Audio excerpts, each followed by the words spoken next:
Apakah ahli pernah melihat YouTube Gus Nur Channel? Belum, saya belum lihat YouTube-nya. Dan ahli sebelum memberikan keahlian di sini sudah mengetahui nggak mengenai dakwaan, kronologis fakta, sudah membaca belum? Saya parsial, jadi ya. Ternyata Prof. Aceng itu belum melihat video podcast secara utuh yang selama ini diperkarakan. Demikian pula belum membaca secara komprehensif ya akan dakwaan maupun kronologi fakta yang selama ini sedang disidangkan. Untuk lebih jelasnya kita akan kupas di Gagasan Progresif 79.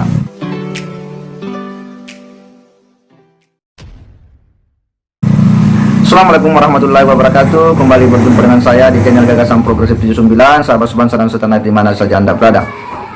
Sidang ke-10 Sugi Nurdam Bambang Trimulyono dengan saksi ahli ya dari linguistik forensik yakni Profesor Aceng yang dihadirkan oleh kuasa hukum Sugi Nurdam Bambang Tri.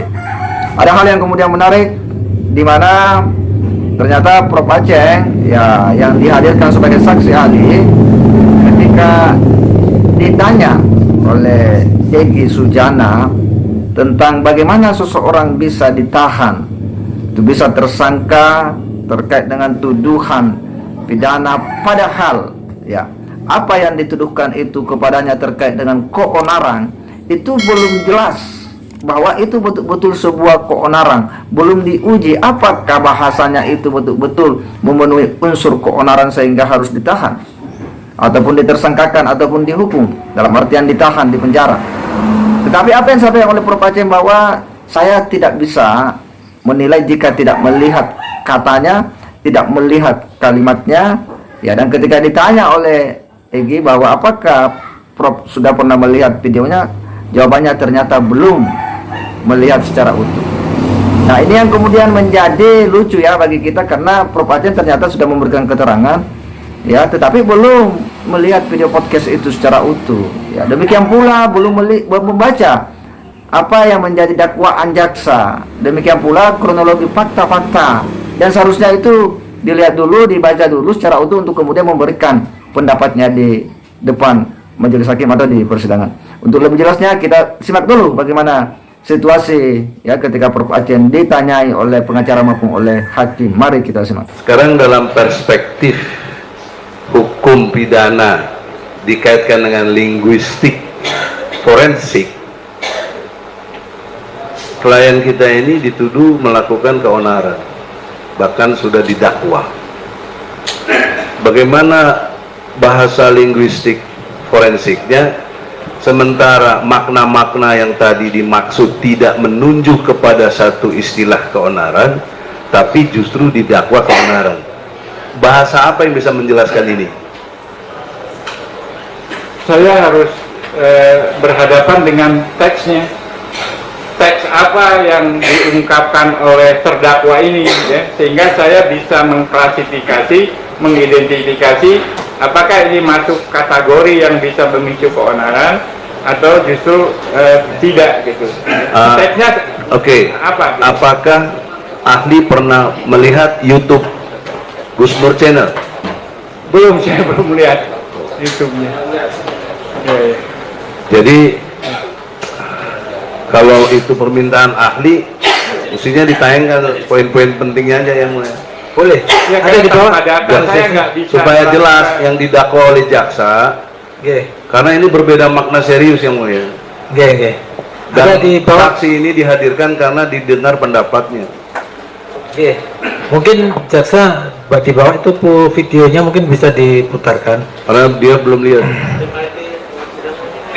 Begini ya, mungkin sebagai gambaran ahli. Ya terus dengerin yang mulia. Sebagai gambaran, ahli sebelum memberikan keahlian di sini sudah mengetahui nggak mengenai dakwaan, kronologis fakta, sudah membaca belum? Saya parsial, jadi ya karena belum sistematis yang mulia. Oh gitu ya. Saya khawatir kalau sudah menyangkut klasifikasi itu saya harus konkret berhadapan dengan data. Tidak bisa dari tangan kedua. Soalnya ahli kan hanya memberikan pendapat ya, Iya, memberikan pendapat sebagai ahli.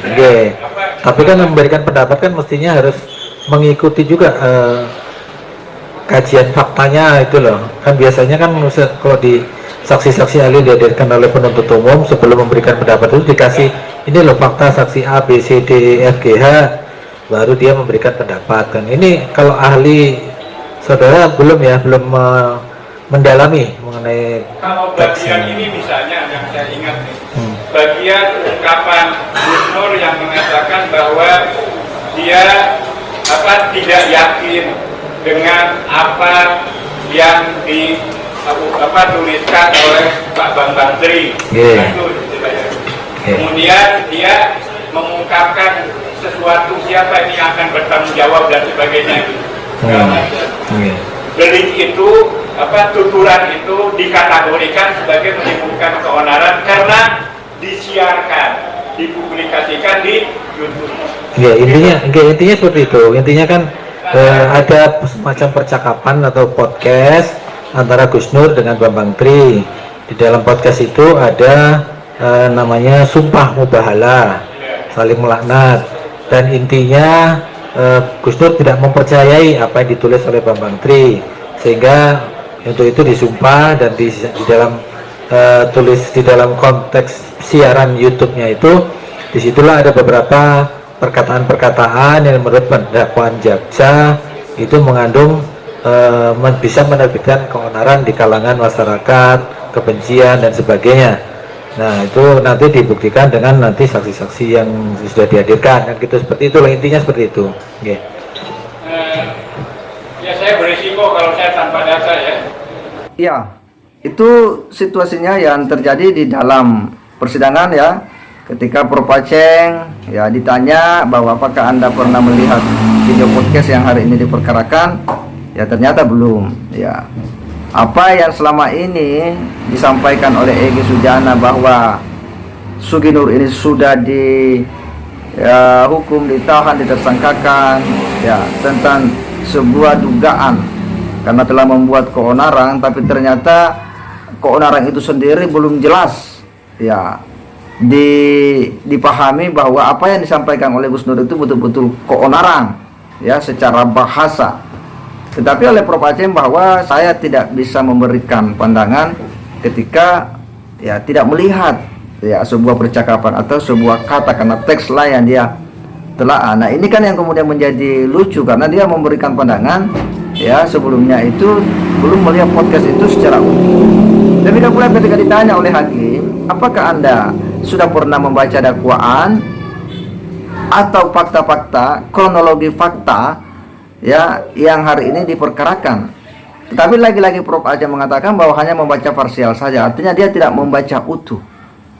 Apa yang disampaikan oleh hakim, sekalipun itu sifatnya hanya diminta untuk memberikan pendapat ahli, tapi seharusnya ya dia harus juga mengetahui kronologi fakta-faktanya ya, supaya dalam memberikan pandangan itu betul-betul bisa utuh sesuai dengan substansi yang dipermasalahkan. Ya, sebagaimana jaksa ketika menghadirkan saksi ahli, ya dia sudah memberikan ya kronologi faktanya, baik daripada hasil ya penyidikan oleh penyidik itu sudah diuraikan kepada saksi ahli yang mau didatangkan, sehingga ketika memberikan pendapat pandangan itu betul-betul ada ketersambungan dengan kronologi perkara yang sedang disidangkan. Nah, ini berbeda dengan situasi yang terjadi pada Prof. Aceng ketika didatangkan oleh para kuasa hukum Sugi Nur. Seharusnya kuasa hukum ini bertanggung jawab untuk kemudian memberikan materi ya secara utuh ya kepada ya ahli yang dia datangkan. Dia harusnya bertanggung jawab untuk memberikan bagaimana kronologi fakta-fakta terkait dengan perkara yang akan disidangkan, baik yang video podcastnya maupun dakwaan ya yang didakwakan oleh jaksa. Nah, ini yang kemudian menurut kita ini menjadi lucu ya, karena ada hal yang kemudian menurut kita ini tidak lengkap ya dalam persidangan yang menghadirkan saksi ahli linguistik forensik ini, yakni Profesor Aceng. Dan lagi-lagi ini tentu saya kira ini menjadi penilaian bagi hakim ya untuk melihat ya bagaimana fakta-fakta di persidangan ini, karena bagaimanapun juga fakta persidangan akan menjadi input penting bagi hakim dalam membangun keyakinannya ya untuk kemudian memutus perkara ini. Dan ini adalah sudah sidang ke-10 kurang lebih 23 saksi baik fakta maupun ahli yang didatangkan ya untuk kemudian ya dimintai keterangan terkait dengan dugaan ya penistaan agama akibat mubahalah yang dilakukan oleh Sugi Nur dan Bambang Tri Mulyono. Kita berharap bahwa ini persoalan cepat clear dan ada kepastian hukum terkait dengan polemik ya mubahalah ijazah palsu Pak Jokowi ini. Segera demikian, wassalamualaikum warahmatullahi wabarakatuh.